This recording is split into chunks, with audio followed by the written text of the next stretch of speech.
Welcome to Whisler While You Retire with Tim Whisler from the Whisler Agency. Here you will learn how Tim helps clients avoid taking unnecessary risks in retirement. With a fiduciary responsibility, Tim's mission is to help retirees and soon-to-be retirees create a greater sense of confidence about their retirement plan. Now, on to the show. This is a podcast about retirement, a wonderful place to be if you have prepared. I'm Patrice Sikora with host Tim Whisler. And one big question that comes up when thinking about moving from full-time employment to the unknowns of retirement is, what's the best age to make the shift? Tim, this is your bailiwick. What is the best age? Patrice, that is a fantastic question. I think that's truly what is on the minds of so many people. And they're just simply are just a plethora of factors that can play into making that transition into retirement. So therefore, that age will understandably vary from one person to another. I just think it's so important to view this critical decision with purpose and planning rather than just winging it. You know, oh, I'm okay, I got enough money, I'm going to retire. I just believe that there are so many variables other than how much we've saved for retirement. So I think it's imperative that we are advised and counseled on the factors involved to answering that question rather than basing our decision on emotion only. Like, for example, you know, if someone absolutely loves their job, they're going to have a much different view of retirement than the worker who sincerely hates their job, right? I mean, just, you know, of the two workers, who's going to be the one that quits cold turkey and says, that's it, I'm done, right? Now, there's certainly nothing wrong with emotion playing a role, but it really can't be the major factor in the decision. All right. So what are some of the factors that they really should be considered before you say, all right, either I'm doing it tomorrow or I'm going to wait until whatever age? Exactly. So when I walk with a client through the analysis regarding the retirement income plan, and I think that's the key that we have to understand. Retirement is all about income. We've talked about that time and time again, and we will into the future as well. When I'm walking them through that analysis, I'm reviewing over 20 different factors. Now, I'm not going down a checklist. Okay, Mr. Client, we're at 22. Hang in there. We're almost done. All right. It's what I'm doing. It's how I advise a client, because those factors will help frame the choice of that optimal retirement age. So just for today's episode, I just kind of want to touch on just a few of the factors that really, truly play a key role in the assessment of helping a client plan their retirement. All right, then let's start with number one. You've got here retirement income. Yeah, that makes sense. Might as well start with the best one, right? So the question we really need to answer as we're looking at this, how much guaranteed lifetime income do you have? So obviously the first thing comes to mind is, well, do we have a pension? Some of us do, very few anymore. We'll have a pension, okay? So the next obvious one is Social Security, and we'll talk about that here in just a little bit, okay? Because when you think about spending, what type of, spending pattern are we going to look at? So if a person takes a piece of paper and they grab a pen and they just draw a big smiley face, right? Like a big U, it looks like a smile. So that's basically, if underneath that smile, you draw a line from left to right underneath it, look at that smiley face is how you're going to spend your money in retirement. So here's what I mean by that. In the first years of retirement, we call those the go-go years.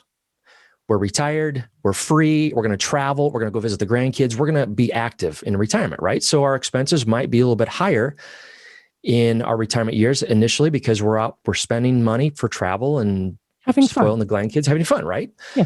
As time goes on, now we transition into the slow go years. We're slowing down a little bit. We're getting a little bit older. Maybe we don't want to travel. Maybe we're less tolerant of crowds than we used to be, perhaps. I don't know.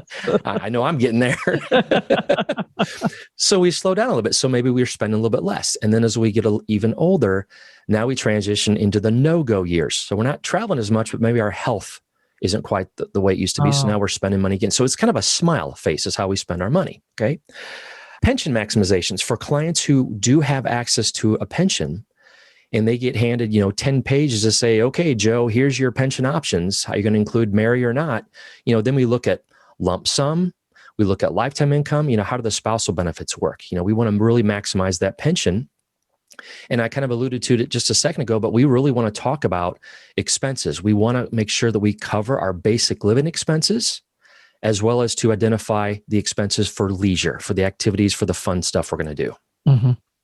So Right. retirement income really is truly, obviously, the focal point, but it's really, really critical that we uncover every aspect in income as well as the expenses. And I'm just so jealous of anybody who's got a pension. I'll tell you that right now. Absolutely. It's a wonderful blessing. And that we really got to be very careful with that and make sure that we utilize and leverage that, wonderful asset. All right. Risks. Talk to me about that.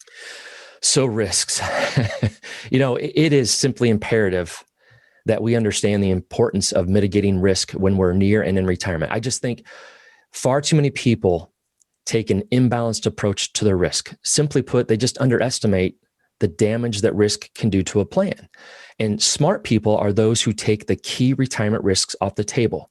So the resources that I share with my clients help us to identify and remove unnecessary risks. So I want to kind of just key in on just a few of them, okay? Mm-hmm. The first one is market risk, okay? Quite simply, how should we perceive risk during our retirement years as compared to our working years? Okay, we all remember what happened in 2008 and 2000. We keep going back to that. If we're in our working years, what's our reaction? Well, we saw our 401k go down by 30, 40%. It upsets us. But we still have time. We're working. You got it. You're exactly right. We perceive risk during our working years differently than we should in our retirement years, because one of the risks involved with the market is what we call sequence of returns risk. Because we don't have that crystal ball in front of us to tell us exactly how things are going to play out, do we know if we're going to retire in an up market or a down market? Well, so that can make all the difference. It's exactly right, Patrice. It sure can. So if we retire in a down market and we're drawing income from an assets that is depreciating, that's dangerous. We have to make sure we take that risk off the table. So what I really like to encourage people to understand is, if we use the same vehicle in the distribution phase that was used in the accumulation phase, that could seriously jeopardize the success for the plan. And I just preach this all the time. It's not how much you earn, it's how much you keep. Mm-hmm. We have to identify market risk. Another major risk, we're seeing it right here in front of us today, inflation. We're seeing it right before our eyes. And if a person has never done this before, a little fun kind of an equation to do is what they call the rule of 72.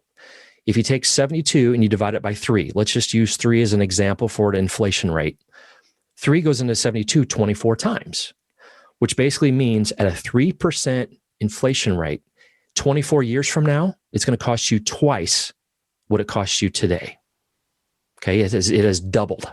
So if you're spending $3,000 a month right now, and we're at 3% inflation rate, in 24 years, it's going to cost you $6,000. So we need to factor in how are we going to mitigate against inflation during our retirement years. And now market risk and inflation are two things we have no control over. You're exactly right. So therefore, we better put together a plan that kind of help us again, mitigate and identify those types of risks, because we need to have sources of income, and we also need to mitigate risk to avoid taking losses from accounts that are exposed to market volatility. Okay. Right. Another major risk, taxes. Okay. The debt. This is something that's fascinating. The truthinaccounting.org is a great website. We look back at the history. This was something I was just on a webinar literally yesterday on this. The debt in the United States back in March of 2008 was $9.3 trillion. As of this morning, it's $28.8 trillion. It's a 210% increase in 13 years. So the question for that is, how are we going to pay that? What do we think tax rates are going to be like in retirement? I don't think they're going to go down, unfortunately. So we have to understand what are taxes going to be like? If we understand that in previous episodes, we talked about what happens when we turn 72, right? Your RMDs, your required minimum distributions. Mm-hmm. You have to start taking that money out. You got to pay your income tax rates. What are income tax rates going to be like when we take money out? Another risk, survivorship.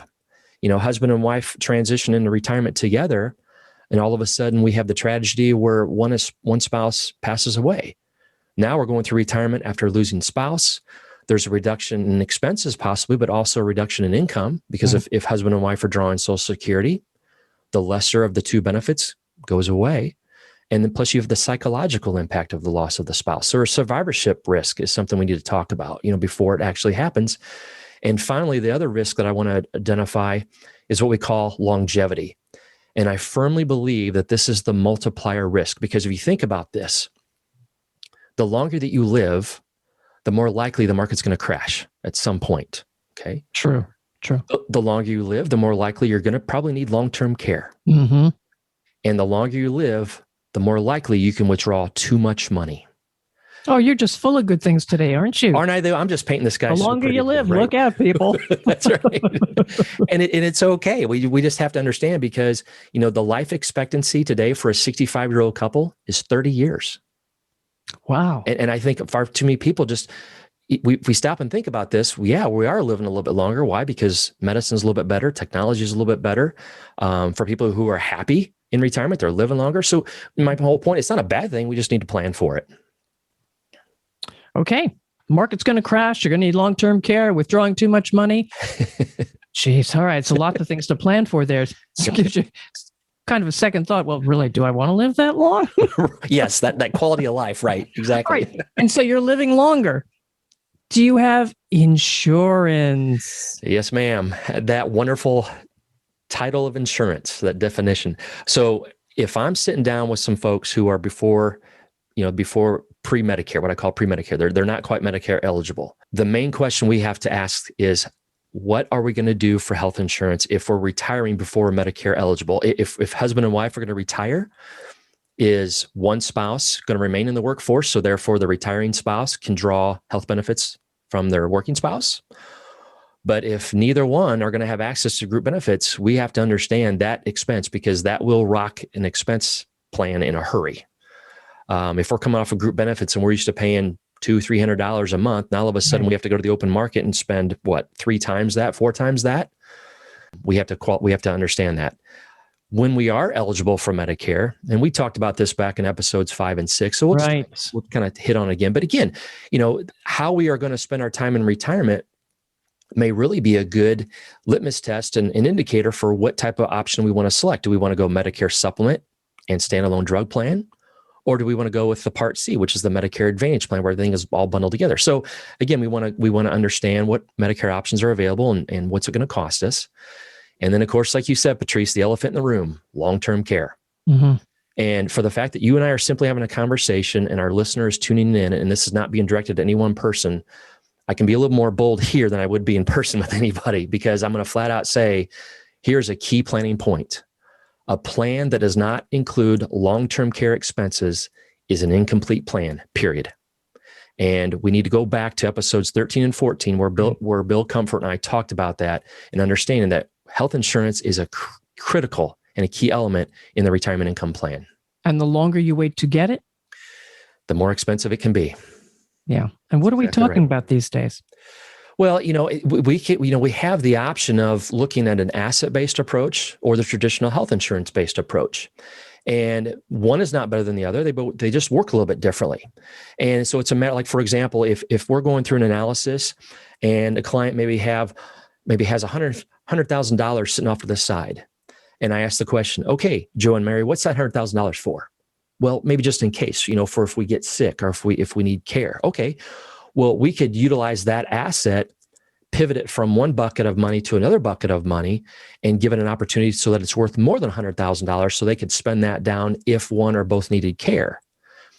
And the beautiful thing about that is, if they don't spend all that down that's in that bucket, those funds get transferred to beneficiaries as a tax-free life insurance benefit. It's fantastic.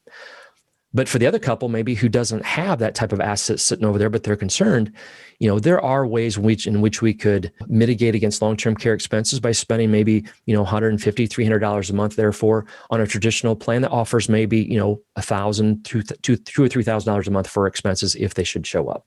So there are ways certainly to address that. All right. Okay. The next topic is probably the biggest puzzle that I have really come across. Social Security. You think it's so simple. It is not. That's absolutely right. It truly is. And I'm working on that. I think we're going to be starting to put together a plan. We're going to record a couple of episodes on this because it is so important.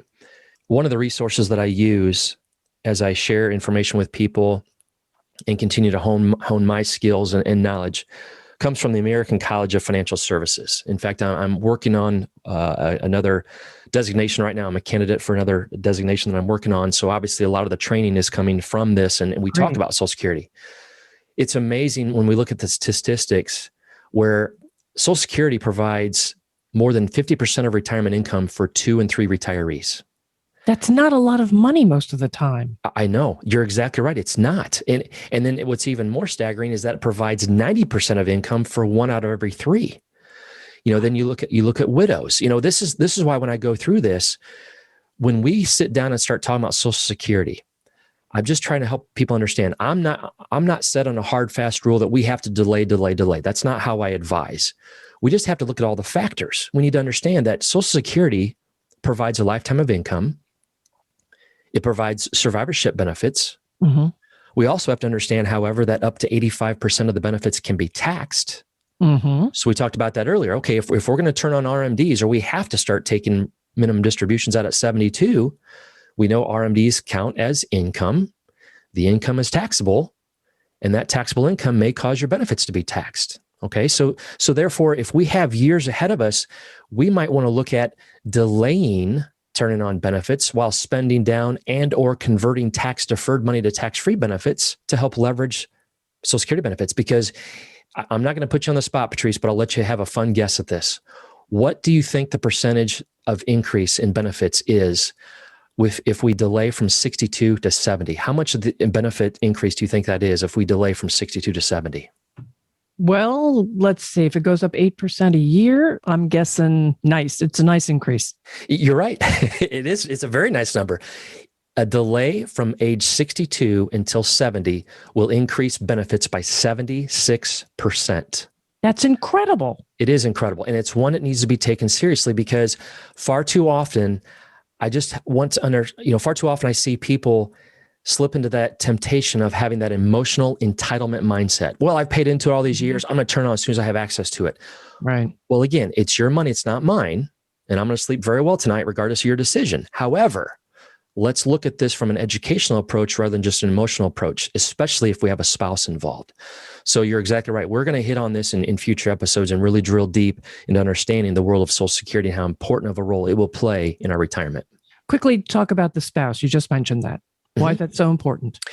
It's very important because normally, it doesn't matter gender. One benefit's probably going to be more than the other benefit. Okay, so 2 reasons why I say this. Number one, if a spouse is going to pass away prior to the other, I should say when a spouse passes away prior to the other, the lower of the 2 benefits, the smaller of the 2 benefits will also be taken away. Let's say one benefit is $2,000 a month and the other benefit's $1,200 a month. Okay, one spouse passes away, the $1,200 a month benefit goes too, which only leaves us the $2,000. So right off the bat, we just lost almost $15,000 of income. Yeah. Okay. That's critical, because if like we just talked about, if more than 50% of retirement income is being provided by Social Security for 2 out of every 3 retirees, don't we think we better plan for that? Because if all of a sudden, if one spouse unexpectedly passes away in their 60s and the other spouse potentially has the opportunity to live for another 2 decades or so, that's a long time to be living off of Social Security. So we want to make sure that we truly understand and calculate the options that are available to us to help optimize the Social Security benefits. Can you keep working while you're receiving Social Security? That is a fantastic question. And the answer is yes. How it impacts our Social Security benefit determines when we turn it on. So for example, Social Security uses what they call a full retirement age factor. And depending upon what year we were born, determines what our full retirement age benefit is. So for example, I don't have those ages right in front of me, but let's say, for example, our full retirement age is 67. Okay. If we turn on Social Security benefits at 62 and we still want to work, we need to understand that there is a cap that Social Security will place upon us as far as how much income we can earn before it starts to negatively impact our benefits.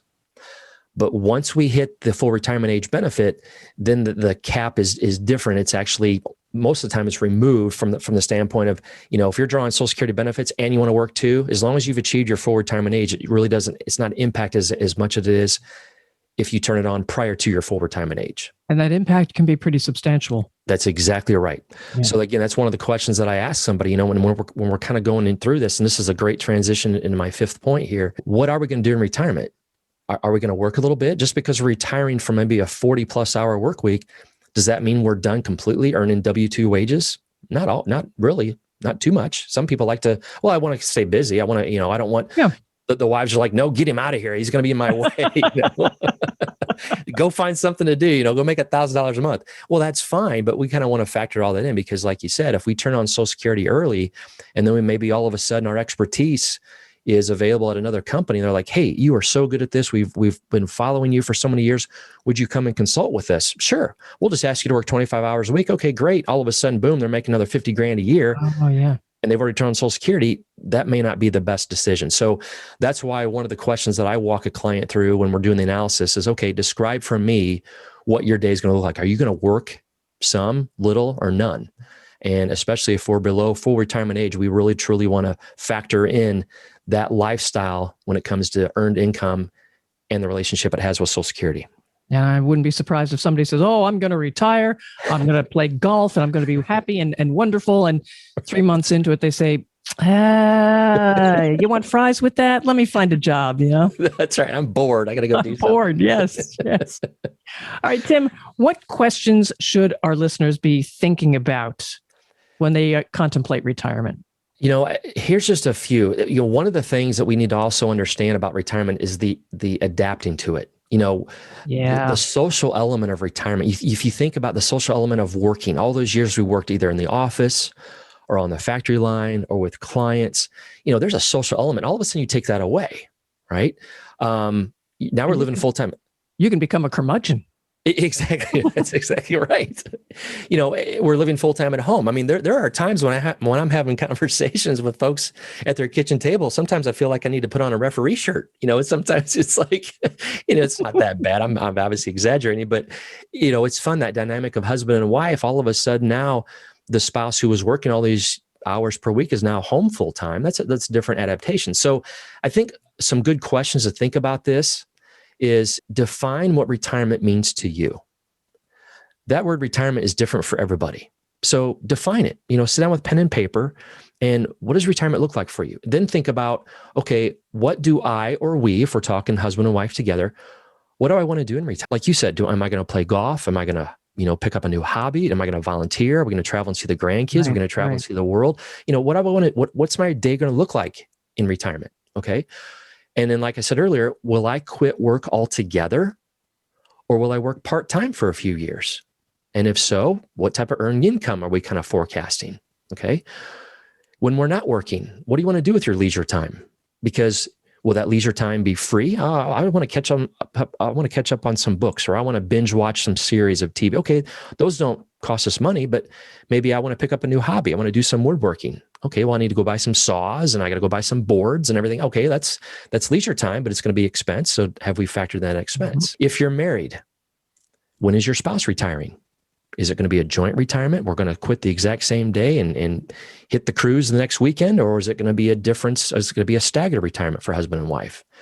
And again, like we said before, I want to hit this a second time. If you're retiring before you're eligible for Medicare, what is the plan for health insurance? And that is key again. Health insurance, I can't talk about it enough. When you're older, of course, but even when you're in middle age, approaching retirement, health insurance is a must. It's a must. We can't be without it, but at the same time, we got to make sure we can afford it. So we have to kind of help prepare for that conversation. All right, Tim, what's your process to help folks getting ready for this critical decision? Well, hopefully I'm not coming across as being so structured on these episodes that they feel like, man, this guy's going to put us through a presentation. And it's not like that at all. I'm peeling back a lot of layers here, but it's simply a conversation. That's truly what it all boils down to. It's a series of conversations that are broken down over a period of time, because I walk through a very systematic process, but again, it's all hinged around having a conversation. Like, we're going to get acquainted. I like to get to know them, like to know what they're going to plan on doing. At the same time, they need to get to know me. Why do I do what I do? How did I get in this business? What is my philosophy on risk? What do I feel about optimizing a pension or Social Security? So we get acquainted. Then we go through a data gathering. Okay, let's look at your assets. Let's talk about what income you're going to have. What guaranteed streams of income will you have? What are your expenses going to look like? What liabilities, if any, do you have? Mm-hmm. Much on that today. That's a good question. Good question. Could be a really big one, right? If we're spending something down, do we wipe out a home mortgage that's left with $80,000 in one fell swoop out of our 401k? Well, I don't know. Let's look at that, right? Then we set the recommendation. So now, after we've gathered some facts, I provide a very simple current scenario. Here is the analysis from the facts that you shared with me. Okay. Now let's start going through and set that foundation. Let's start breaking that down and rebuilding it. Okay. What if this happens? Okay. I want my clients to describe retirement with blue skies, rainbows, and unicorns, right? It's perfect. It's the utopia. And then I'm going to bring in the storm clouds. Okay. Well, what if this happens? And what if this happens? Because we have to identify and address those. Mm-hmm. And then we can implement the plan. And then once we've implemented the plan, then there's ongoing monitoring the plan. So, my advice for folks, if they're self-directing their retirement or they already work with an advisor, by all means, do yourself a favor, get a second opinion. You work too hard for too long to expose your plan to unexpected risks. Make sure that your plan is being evaluated and reviewed by a specialist who helps clients successfully navigate this distribution phase of life. All right, Tim, that's you. How can people reach you? They can reach me a couple different ways. Phone number is 309-291-0491. They can, of course, find me online at thewhisleragency.com. And they can also send me an email, which is quite simply tim@thewhisleragency.com. And there is no T in Whistler. Oh, that's true. That's true. Tim Whisler, host of this podcast, Whistler While You Retire. Subscribe to get alerts to new episodes. Please share with friends and colleagues and even family. And of course, like and comment. If you have a question, let us know. I'm Patrice Sikora, and let's talk again later. Thank you for listening to Whistler While You Retire. Click the subscribe button below to be notified when new episodes become available. The information covered and posted represents the views and opinions of the guest and does not necessarily represent the views or opinions of the Whisler Agency. The content has been made available for informational and educational purposes only. The content is not intended to be a substitute for professional investing advice. Always seek the advice of your financial advisor or other qualified financial service provider with any questions you may have regarding your investment planning. SEC, Registered Investment Advisor, Insurance Consulting and Education Services offered through the Whisler Agency. The Whisler Agency is a separate and unaffiliated entity from Simplicity Wealth, LLC.